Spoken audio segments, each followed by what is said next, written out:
എല്ലാവർക്കും ചെമ്പനീർ പൂവിൻ്റെ ഏറ്റവും പുതിയ പ്രമോ വീഡിയോയിലോട്ട് സ്വാഗതം. ഒടുവിൽ സച്ചി ആ സത്യം വെളിപ്പെടുത്തുകയാണ്. തൻ്റെ അമ്മയ്ക്ക് തന്നോടുള്ള ദേഷ്യത്തിൻ്റെ കാരണമാണ് സച്ചി വെളിപ്പെടുത്തുന്നത്. അവർ ട്രൂത്ത് ഓർ ഡെയർ ഗെയിം കളിക്കുമായിരുന്നല്ലോ.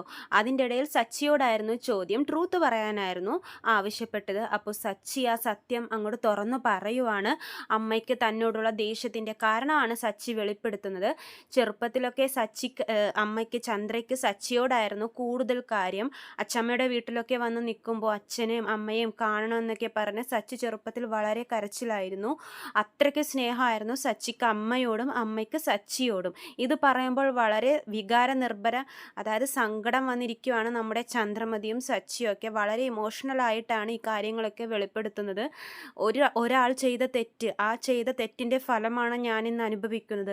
ആ തെറ്റ് കാരണമാണ് എൻ്റെ അമ്മ എന്നെ വെറുക്കുന്നത് എന്നാണ് സച്ചി പറയുന്നത്.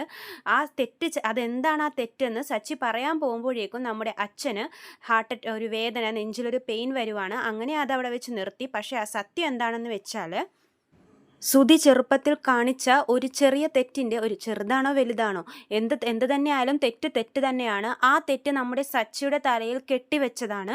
ആ തെറ്റ് കാരണമാണ് ചന്ദ്ര സച്ചിയെ വെറുക്കാനുള്ള കാരണത്തിന് വഴിയായി മാറിയത്. അതെന്ത് തെറ്റാണെന്ന് നമ്മുടെ അച്ഛനും അറിയാം. അച്ഛനറിയാം സുധിയാണ് ഈ തെറ്റ് ചെയ്തതെന്ന്. സച്ചി പാവമാണെന്നറിയാം. അറിയാത്തതായിട്ട് ചന്ദ്ര മാത്രമേ ഉള്ളൂ, പിന്നെ ശ്രീകാന്തും. ഏതായാലും ആ തെറ്റ് എന്താണെന്ന് നമ്മുടെ സച്ചി താമസിയാതെ തന്നെ വെളിപ്പെടുത്തുന്നതായിരിക്കും. അതെന്തോ കാര്യമായിട്ടുള്ള തെറ്റാണ്. സുധി എന്തായിരിക്കും സുധിയുടെ റിയാക്ഷൻ എന്നൊക്കെ നമുക്ക് കണ്ടറിഞ്ഞ് കാണാം. സച്ചി തൻ്റെ നിരപരാധിത്വം വെളിപ്പെടുത്തുമ്പോൾ ചന്ദ്രയും സച്ചിയും തമ്മിലുള്ള വഴക്കുകൾ മാറുകയും അവർ തമ്മിൽ പഴയതിൻ്റെ ഇരട്ടിയായി സ്നേഹിക്കുകയും തന്നെ ചെയ്യും. ഏതായാലും എത്രയും പെട്ടെന്ന് സത്യം പുറത്തു വരട്ടെ. അപ്പോൾ നമുക്ക് നാളത്തെ എപ്പിസോഡിനായിട്ട് കാത്തിരിക്കാം. നാളെ തന്നെ ഞാൻ റിവ്യൂ രാവിലെ ഇടും. എല്ലാവരും കാണുക, സബ്സ്ക്രൈബ് ചെയ്യുക.